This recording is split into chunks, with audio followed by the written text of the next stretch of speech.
I hate this kind of work.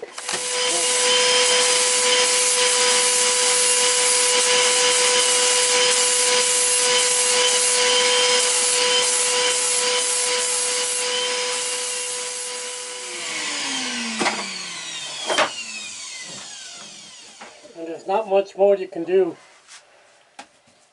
except I'm going to vacuum off my face mask and the gloves, take off the shirt, and I'll just go outside and just let this dust settle. There's really not much else you can do, because it doesn't look like there's dust out here, but later it'll be pretty obvious that there is. So anyway, the suck job is done.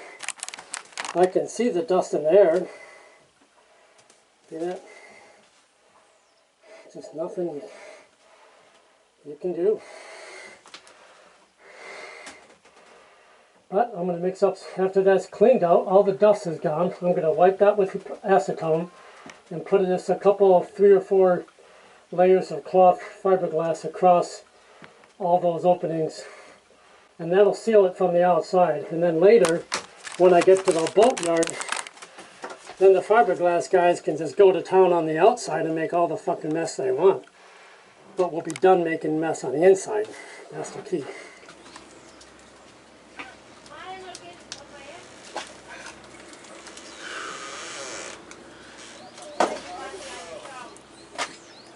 Well, not as awfully bad as I thought. But I'm going to throw the rope ladder over the side and jump in the water. Rinse myself off real quick.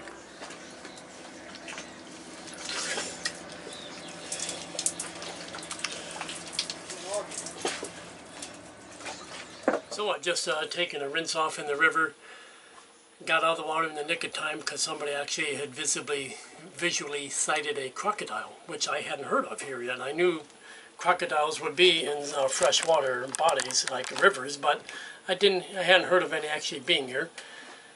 Then I rinsed off with fresh water in the cockpit, and now I'm just parading around in the buff, waiting for that dust to settle. Then I'll throw on clothes and go in and clean it.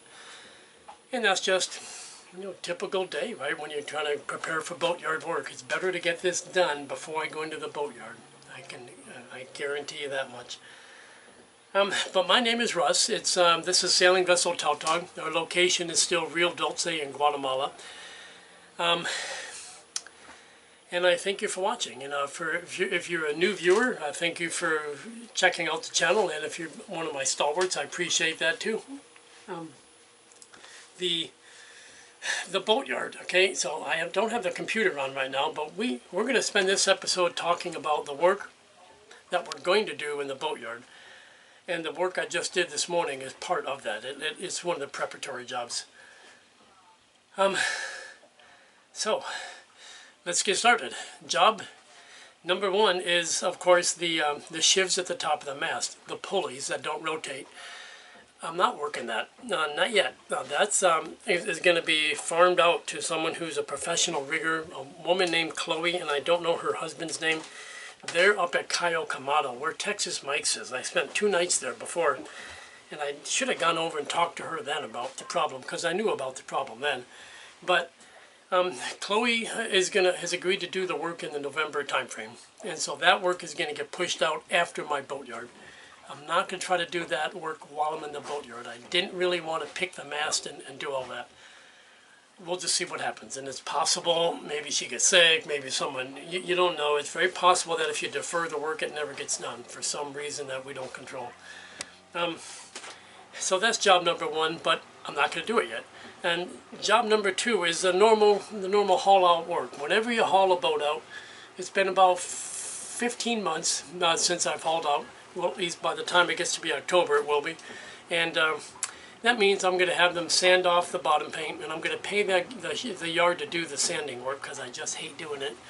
We're going to clean the hull below the waterline and up to the rubber rail, down to back to the gel coat. And then we're going to put proper primers on this time, and then we're going to just repaint her out. And while you have the boat hauled out for the bottom job, you also put depth sounder transducer bottom paint, which is different than the normal bottom paint. I'm also going to put that prop speed on the propeller, and of course I'm going to put a new anode on the shaft. And that's job number 2. Job number 3. So what's job number 3?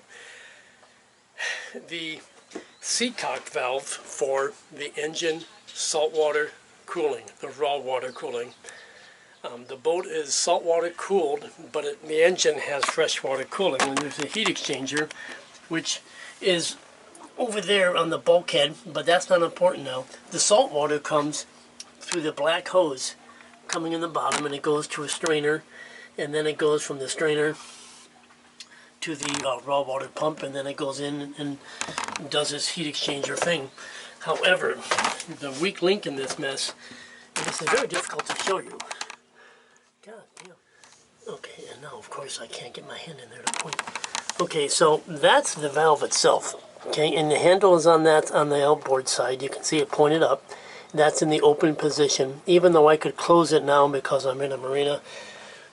So at a high level, the problem is that the valve does not stop water. So when I am cleaning the strainer, for instance, the water just keeps coming in, and you can't have that, because it indicates there's something that could be much, much worse that might happen one day, and you might have a hose break, and you might really need that fucker to shut, and if it doesn't shut, it doesn't shut. So I would say that's a job that has to get done.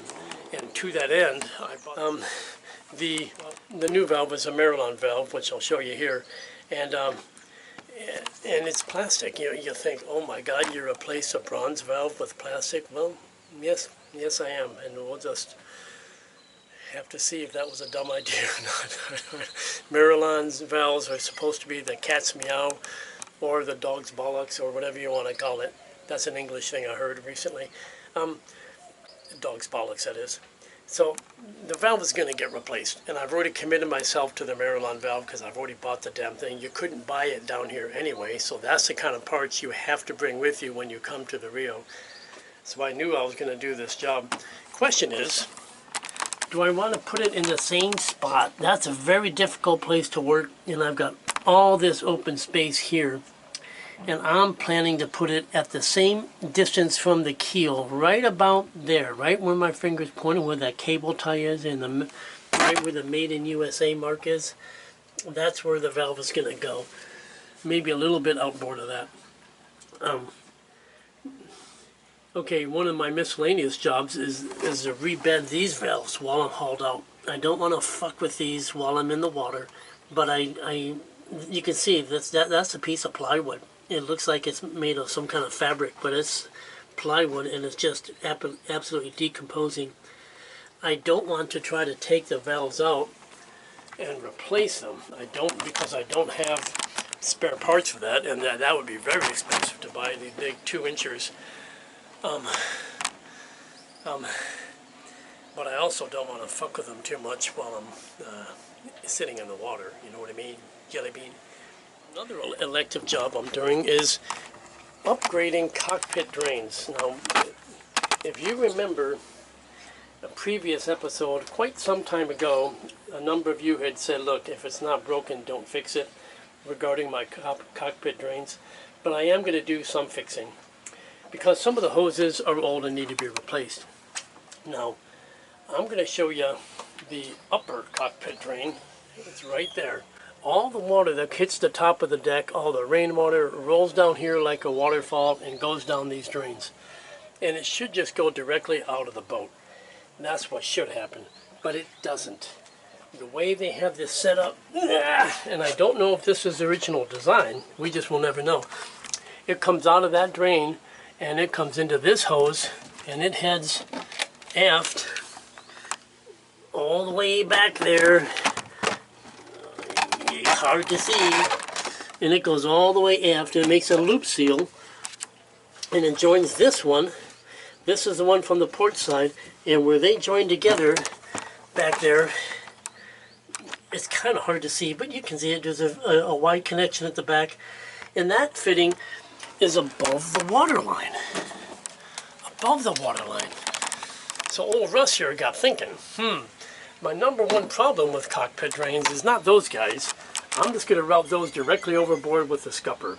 I've already bought these angle fittings, these 90-degree elbow bends with a through hole attached, and I just need to install that about. So those new hole fittings are going to take the discharge from this. There'll be a vertical hose run that's about 1.5 feet long, and right about behind where this fender was, right about there, I'm going to put a scupper, and that scupper is going to just dump the water directly to sea. And that means that these hoses won't be needed, and they can actually take the discharge from these forward two drains. These drains, those two and these two, they do all the work. Those two drains in the back are useless, and I'm going to find a way, one way or another, to change the way that's plumbed, okay, so it's not so far down in elevation, okay, and I'm going to reroute it to these hoses and send it aft above the waterline. And that will clear up this one, and I mean these hoses, instead of replacing these old hoses, I won't have to do that. I'll just throw those out. And the only thing I'm really going to need to do is change this fitting, get some plumbing work done to change the fitting on the top of this to take only the drains from the aft, or I just have to cork this off and plug it. You know, one way or another, that's got to get stopped, and this will all go away. And I think that will make my heart feel better, because I'm always nervous about cockpit drains up here clogging, and when I heel over, these guys go underwater. When I'm under, like when I was coming across the Caribbean, I was on a port beam reach the whole damn for 3 days, and the whole time the water was coming out of that vent, you know, because the boat was heeled over, and that's kind of dork. So you know that's not right. If you're going to have drains that are going to flood when the boat heels, you really should crisscross them, so that the port drain where my foot is would be, the hose would go to the starboard side so that it doesn't flood the boat when you heel. But that, I don't know if I'm going to tackle that. But either way, I think you would agree that you don't tangle with that kind of work while you're in the water. So that's boatyard haul-out work, even though it's not really required work. That's what we're going to do. Some other work that's needed to be done in the boatyard that has nothing to do with making the engine better or keeping the boat floating or making the sails work. One job has to be done in the boatyard while you're here because it makes such a mess, and that is these wood rails. It's time to redo the varnish again. And since I'm here in Rio Dulce, and you can get carpenter work done and wood products pretty cheaply, there's some repairs I need to make, and I'm going to find you a spot where I can hang over the side and show y'all. We're looking under the rails. You'll see that it's got the sealant all along the top to try to stop water from getting in, because the side piece of wood here was just so badly rotted.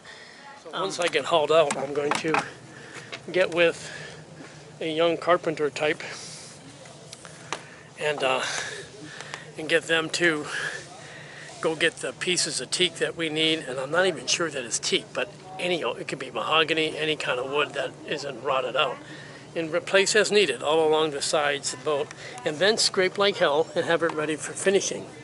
But when I finish the wood, it's going to be done not with just bare wood and then varnish. I am sick of doing this every 6 months. So what I'm going to do this time is, when the wood has been scraped and it's prepared, we're going to hit it with a coat of epoxy, and then we're going to hit it with this stuff. This is a 2-part automotive clear coat, and I'll tell you, it smells like hell. You know? And it's actually, I've got 5 liters of the coat of the resin, what do you want to call it. I've got 2.5 liters of the catalyst, and 1 liter of paint thinner. Never used this stuff before, and I'm not quite sure how it's going to go, but yeah. And so I had talked with one guy up in that was in Fort Pierce, who had used this automotive product. That was MS Clear, maybe slightly different, but it was an automotive clear coat, and I'm going to use this until it's gone. I think I don't want to carry it around because it fucking smells. Whew. And it's probably meant to be sprayed on, so I'm not sure how a brushing application is going to go. We're just going to have to mix up small batches to start and get all this wood done. So that's going to get done. So one other thing is my hydro vane. The wind vane itself that does the business end, and it has 2 bad tears in it, and I made 2 very bad repairs. You can see the tear on the one, that gap up in there.